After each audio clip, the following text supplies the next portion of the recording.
Di sebuah rumah tua di pinggir desa Lambayung, hiduplah seorang wanita parubaya bernama Ibu Emily. Ia hidup sebatang kara, hari-harinya hampa tanpa suara tawa, tangis anak-anak. Pada suatu sore yang mendung, ia memandangi langit dari jendela rumah kayunya. Aku lelah sendiri.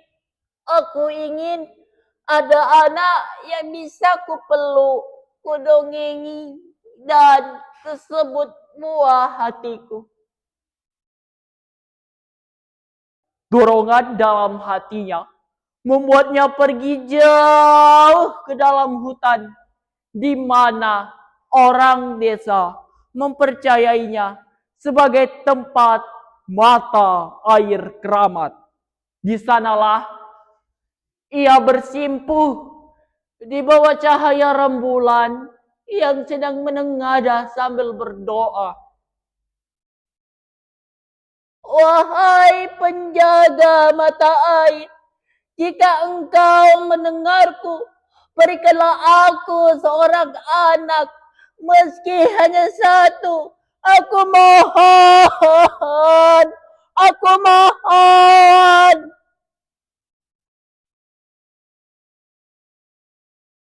Saat itulah muncul sosok berjubah putih, tinggi, tenang, dan bersinar samar seperti air di bulan purnama. Doamu kudengar, wahai wanita berhati lembut. Tapi ada syaratnya. Jika anakmu kelak lahir dengan rambut berwarna putih pada usia 10 tahun, maka ia harus menggantikanku menjaga mata air ini. Ibu Emily menunduk. Ia tahu konsekuensinya sangat berat. Namun hatinya yang kosong jauh lebih menyiksa.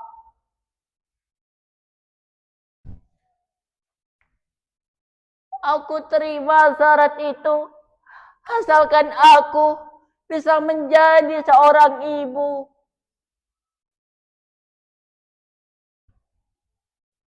Beberapa bulan kemudian, tiba-tiba terdengar suara bayi perempuan mungil berambut putih seputih kapas berada di kamar Ibu Emily.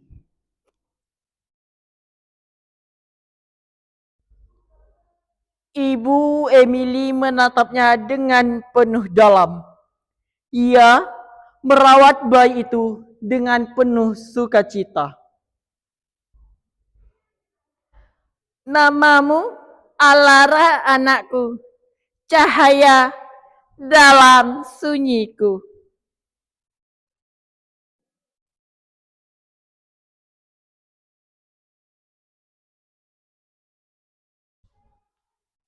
Tahun demi tahun berlalu. Alara tumbuh menjadi gadis yang sangat cantik, namun kesepian. Ia sering diejek oleh teman-temannya. Ih, rambutnya kayak nenek-nenek. Tetapi Alara hanya tertawa. Tidak apa-apa, yang penting aku punya ibu terbaik sedunia. Namun, kedamaian mereka tak begitu lama. Tiba-tiba, air sumur mengering, sungai-sungai menyusut, desa pun dilanda kekeringan dahsyat. Ibu, kenapa air tidak keluar dari keran? Ibu Emily pun termenung.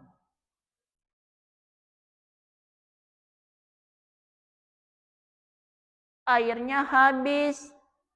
Nak, semua warga kehabisan air. Malam itu, saat Ibu Emily tertidur, Alara diam-diam pergi ke hutan. Ia tahu di mana letak mata air keramat itu. Di sanalah ia mengisi kendi kecil, lalu membawanya pulang. Tiba-tiba terdengar suara sang dewa. Kau hanya boleh mengambil air ini untuk ibumu. Dan kau harus menjaga rahasia ini. Itu perjanjiannya. Alara pun setuju. Baiklah, tidak apa-apa. Yang penting aku bisa menolong ibu. Hari-hari berikutnya, Alara terus membawa kendi kecil, lalu membawanya pulang untuk ibunya.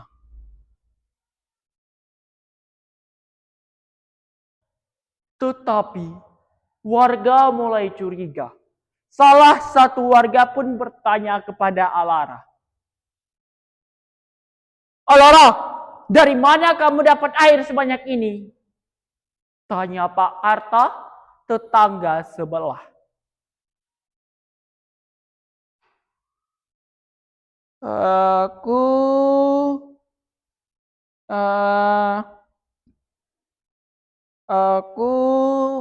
hanya menolong ibu. Namun, melihat anak-anak dehidrasi, para lansia terbaling lemas, Alara pun akhirnya menunjukkan tempat mata air keramat itu. Saat itulah, tiba-tiba langit bergemuruh, dewa penunggu mata air pun muncul di hadapan mereka.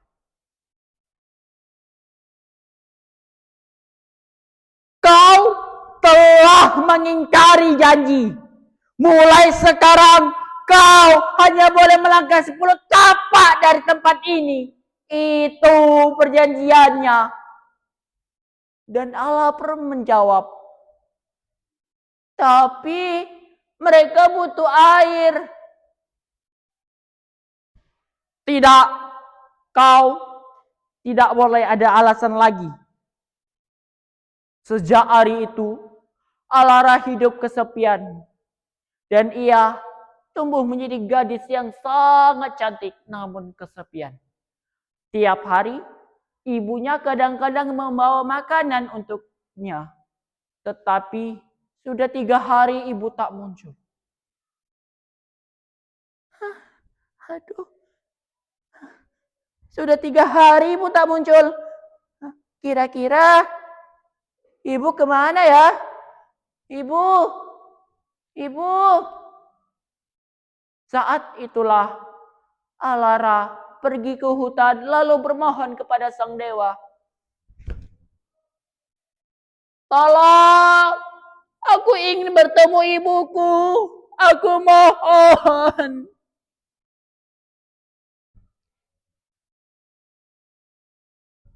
Tidak, kau tidak boleh kemana-mana lagi, Alara.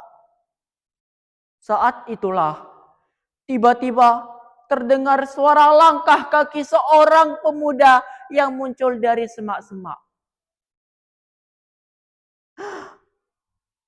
Kamu siapa?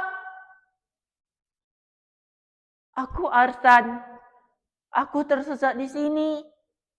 Dan kamu siapa? Aku penjaga mata air ini.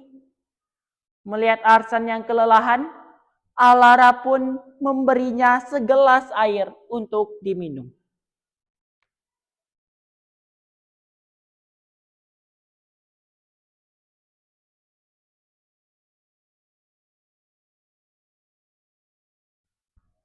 Setelah minum, Arsan menatap Alara dengan penuh dalam.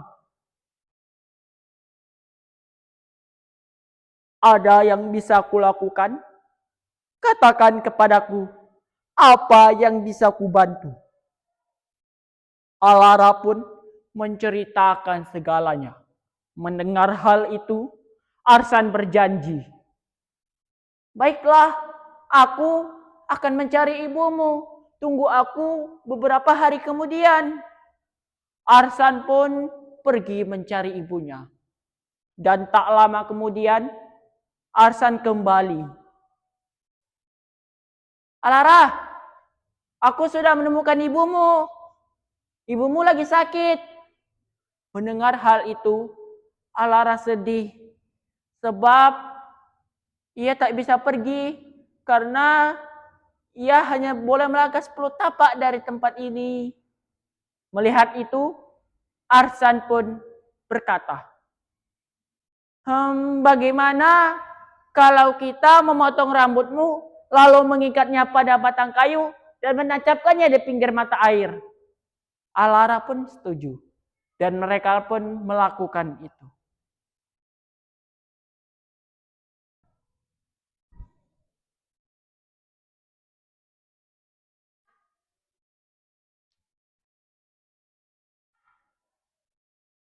Setelah itu, Arsan dan Alara diam-diam pergi dan ia melangkah pelan-pelan. Saat itu, ia berhasil dan Alara melihat ibu yang terbaring lemas. Ia pun berkata, "Ibu, lihat, rambutku sudah berubah menjadi warna hitam." Dan Alara pun sedih melihatnya. Ibu pun berkata,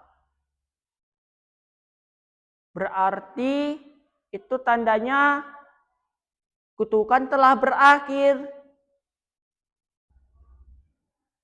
Dan mereka pun, Alara dan Arsan, menikah dalam upacara adat yang sederhana. Sekarang mereka menjaga mata air itu secara bersama-sama. Sekarang bukan karena kutukan, tetapi karena cinta pada alam dan sesama.